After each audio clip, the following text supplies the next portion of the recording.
এইটোৱে হ'ল এটা হুৱনি কোঠা জিমখানা নামৰ যিখন ডিব্ৰুগড়ত হোটেল আছে এই হোটেলখনৰ 21 নম্বৰ কোঠালিত পাৰ কৰিছিল আচলতে চুমি আৰু তাৰ্কিকে যিজন আচলতে ইয়াৰ মেনেজাৰ সৈতে আমি এনবি নিউজৰ দৰ্শকসকলক পুনৰবাৰ কৈছোঁ আৰু তেওঁলোকৰ সৈতে কথা পাতিছোঁ পুৱা 5 বজাতহে ইয়াত আচলতে পুলিচৰ লগত আহিছিল পুলিচৰ লগত আহি তেওঁলোকক আচলতে ইয়াতে ৰখা হৈছিল গা ধোৱা পৰ্যন্ত গোটেই কামখিনি পুলিচে সহযোগ কৰিছিল পুৱা আহাৰ গ্ৰহণ কৰিছিলে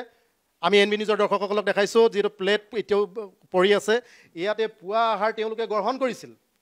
অসম আৰক্ষীৰ নিৰ্লজ্জ প্ৰদৰ্শন আচলতে এয়া অসম পুলিচৰ ছত্ৰছায়াত উদ্ধতম কৰ্তৃপক্ষৰ ছত্ৰছায়াত তেওঁলোকে লুকা ভাকু খেলখন আজি 11টা দিন খেলি আছিল এই বিচনা গোখনতে পাৰ কৰিছিল আচলতে পুৱাৰ সময়কণ তাৰ্কিক আৰু চুমিয়ে যিগৰাকী নাচনী যিগৰাকী নৰ্তকী এই নাচনীগৰাকী আচলতে ইন্দৰ যি ৰাজসভা আছিল ৰাজসভাত যেতিয়া যিদৰে আচলতে ৰম্ভা মেনকাই নৃত্য প্ৰদৰ্শন কৰিছিল তাকো ফেৰ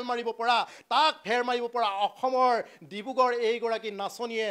ডাঙৰ জাল পেলাই বৰ জাল পেলাই মেৰপাকত বন্দী কৰিছিল অসমৰ একাংশ শিল্পী অসমৰ ৰাইজক আমি দেখাবলৈ চেষ্টা কৰিছোঁ এই কোঠালিটোতে তেওঁলোকে গা ধুইছিল এইখন টেবুলত পুৱাৰ আহাৰ গ্ৰহণ কৰিছিল এইকেইখন বিচনাত আচলতে এই দুখন বিচনাত তেওঁলোকে ৰাতিপুৱা যি জিৰোৱা ব্যৱস্থা ইয়াত কৰাই দিয়া হৈছিল গোটেই ব্যৱস্থাটো কিন্তু ডিব্ৰুগড় আৰক্ষী আৰু অসম আৰক্ষীয়ে কৰাই দিছিল এই কথাখিনি কিন্তু আজি তাৰিখত অসমৰ ৰাইজক ক'ব লাগিব অসম আৰক্ষীৰ চূড়ান্তভাৱে বিফল হৈছে অসম আৰক্ষীৰ নিৰ্লজ্জৰূপে প্ৰদৰ্শন হৈছে কাৰণ যিগৰাকী নাচনীক আজি 11টা দিন আচলতে আৰক্ষীৰ নাকত ধৰি চাকত ঘূৰাইছিল এই নাচনীগৰাকীয়ে কিন্তু আজি তাৰিখত আত্মসমৰ্পণ কৰিছে কাৰণ তেওঁ লুকা ভাকু এখন খেল খেলিছিল যিখন খেল আগতে সৰু ল'ৰা ছোৱালীয়ে খেল খেলিছিল লুকা ভাকু খেল এই লুকা ভাকু খেলখনত কিন্তু আজি তাৰিখত চুমি আৰু তাৰ্কিকে কৰিছিল আৰু লুকা ভাকু খেলখনত অংশগ্ৰহণ কৰিছিল অসমৰ একাংশ শীৰ্ষ পৰ্যায়ৰ ৰাজনৈতিক নেতা অসমৰ একাংশ শীৰ্ষ আৰক্ষী বিষয়া যিহেতু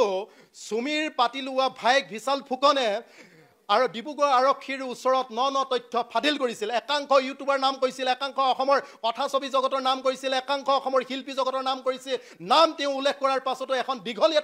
তালিকা প্ৰকাশ কৰাৰ পাছতো নিৰ্লজ্জভাৱে আজি তাৰিখলৈকে ডিব্ৰুগড় আৰক্ষীয়ে সেইসকল ব্যক্তিক তদন্ত আওতালে কিয় আজি তাৰিখলৈকে অনা নাই তেওঁলোকক কিয় আজি তাৰিখলৈকে সোধপোছ কৰা নাই এই লোকসকল বাচি যাব নেকি এই লোকসকল হাৰি যাব নেকি আৰু চুমিয়ে যি 2 মিনিটৰ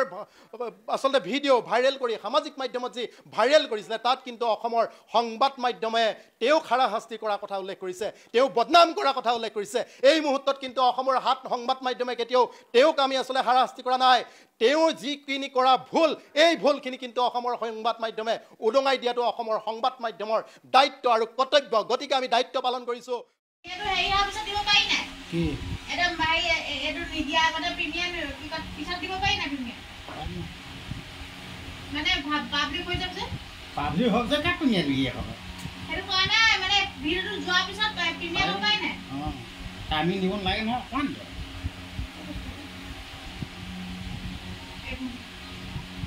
ভিডিও মোৰ দি দিবলৈ তেনেকৈ ভাল লাগে 1 ঘণ্টামান হ'ব